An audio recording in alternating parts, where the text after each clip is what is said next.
Hello everyone, good morning. কেমন আছেন সবাই? আশা করি সকলে ভালো আছেন এবং সুস্থ আছেন। আমরাও বেশ ভালো আছি। আমার আজকের আরেকটি নতুন ব্লগে সকলকে স্বাগত জানাই। আজকে বৃহস্পতিবার, সকাল 11টার মতো বাজে। আর এইমাত্র মুড়ি চা কমপ্লিট করে চলে আসলাম রান্নাবান্নার কাজে। এই যে এদিকে শাশুড়ি মা মশলা আমাকে বেটে দিচ্ছে, আর এইদিকে আমি এই যে ভাতের ফ্যান গলাচ্ছি। আর এই যে ভাতের ফ্যান গলা হয়ে গেল, তারপরে চলে আসলাম। এই যে কড়াইটা গরম ছিল, তেল দিয়ে দিলাম। দেওয়ার পরে এই যে আলুগুলো ভেজে নেব। আর আজকে আলু পটলের তরকারি হবে, আর আজকে একটা পদের রান্না হবে। আর আমাদের বাড়িতে জানেন বন্ধুরা, বলে দিচ্ছি আপনাদেরকে যে আমাদের বাড়িতে বেশিরভাগ একটা পদেরই রান্না হয়, কারণ সবাই একটা পদ পছন্দ করে। বেশি কিছু করলে খেতেই চায় না, বলে কোনটা খাবো না, তার জন্য একটা পদের রান্না হয়। তো এই যে আপনাদের সাথে কথা বলতে বলতে আমার আলুটা ভাজা হয়ে গেল, আর এখন পটলগুলোও ভেজে নেব। তো এই যে ভালো করে লাল লাল করে পটলগুলোও ভেজে নেব বন্ধুরা। আর এই যে বন্ধুরা, আপনাদের সাথে একটা কথা শেয়ার করব, কিন্তু এখন বলবো না, এই যে লাস্টের সময় বলবো। তো এই যে বন্ধুরা, ভালোভাবে পটলটা ভেজে নেব। ভেজে নেওয়ার পরে নামিয়ে নেব। এই যে আমার লাল লাল করে পটলটা ভাজা হয়ে গেল, তারপরে পটলটা তুলে নিলাম। তুলে নেওয়ার পরে তারপরে দিয়ে দেব তেল। কড়াইয়ের মধ্যে এই যে একটুখানি তেল রয়েছে, তাই আর একটু তেল দিয়ে দিব।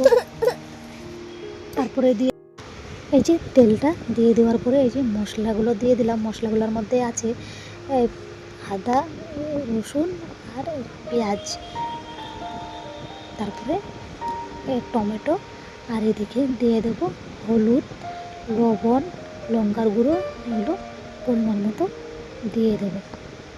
তো এই যে একটুখানি হলুদ ছিল, আর সেটি এখন দিয়ে দিলাম। তারপরে দিয়ে দিলাম লবণ, আর তারপরে একটু দিয়ে দিলাম জিরের গুঁড়ো।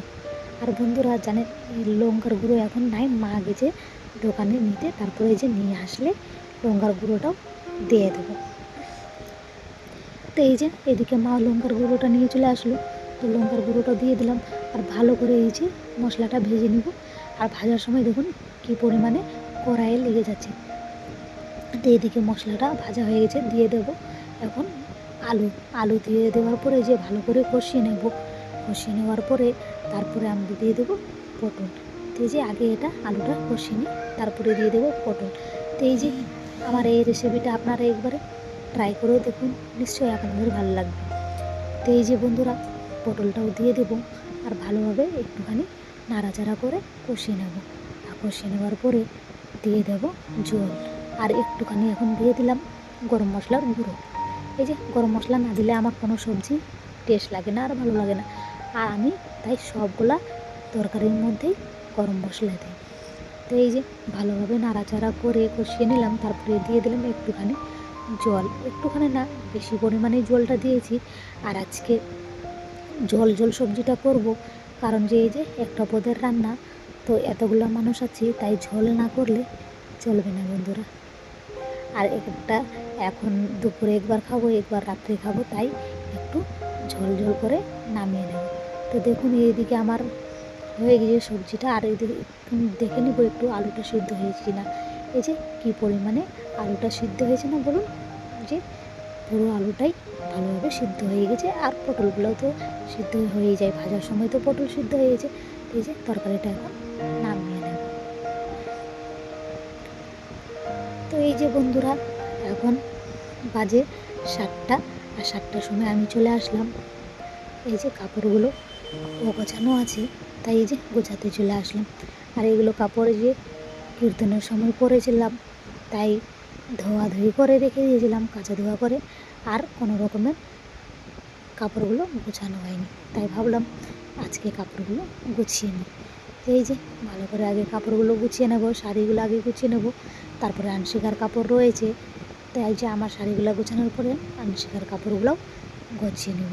তো এই যে বন্ধুরা, আপনাদের সাথে যে একটা কথা শেয়ার করতে চাচ্ছিলাম, সেটি হলো এই যে আজকে 5-6 দিন ধরে আমার শাশুড়ি মা আমার সাথে অনেক অনেক ঝগড়া করে, মানে কী বলবো, এরকম এরকম কথা বলে যে সহ্য হয় না আমার, আর সহ্য সীমা পার হয়ে গেছে। এত কথা শুনে থাকার এখন ইচ্ছা করছে না এখানে। আর দেখুন বন্ধুরা, আমি যখন সহ্য করতে পারবো না আমি কোথাও চলেই যাব। আমার বরকে বলছি, ওইও কিছু করছেন, একটু একটু কথাই নিয়ে ঝগড়া। এই যে কোনো রকমের আমার কথা নিয়ে ঝগড়া না, এই যে আমাদের যে বিয়ে লেগেছে, কোনো কোনো কথা থাকলে ওই কথার মধ্যে আমি একটু বলে দিই, তাই ঝগড়া লেগে যায়। তো বন্ধুরা, আমার বিশেষ পরিমাণে খারাপ লাগে। তো এই যে শ্বশুরবাড়িতে যদি একটু মুখে মুখে উত্তর দিয়ে দিলে অনেকটাই খারাপ হয়ে যাবে, আর যদি ওদের কথা চোখ বুজে যদি শুনে থাকবে তো খুব ভালো। তো এই যে আগে তো কোনো রকমের কথা বলতাম না, শুনে শুনে থেকে যেতাম, কিন্তু সহ্যর সীমা যখন পার হয়ে গেছে বন্ধুরা, তখন বলতে হয়। তো এই যে আমার সহ্যর সীমা পার হয়ে গেছে, আমি আর বলতে পারছি না, সহ্য করতে পারছি না, তাই আমি বলে দিচ্ছি মুখে মুখে।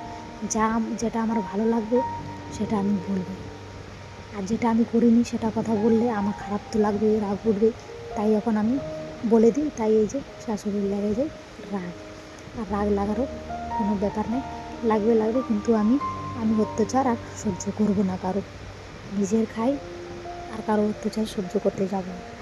এই যে আমি কী না করি আমার শাশুড়ির জন্য, তবু আমার সাথে ওরকম ব্যবহার করছে বন্ধুরা। যখন বলি না তো মনের মধ্যে অনেক কষ্ট লাগে, কান্না পাই জানেন। রাত্রিবেলায় এই বুকে বালিশ চাপা দিয়ে কান্না করি, আবার সকালবেলায় এই হাসি মুখ নিয়ে কাজকর্ম শুরু করি। তাহলে বন্ধুরা, আজকের ভিডিওটি এই পর্যন্ত। ভিডিওটি কেমন লাগলো অবশ্যই কমেন্টে জানাবে, ভালো লাগলে একটি লাইক করে দেবেন, সাবস্ক্রাইব করে আমার ছোট্ট চ্যানেলটির পাশে থাকবে।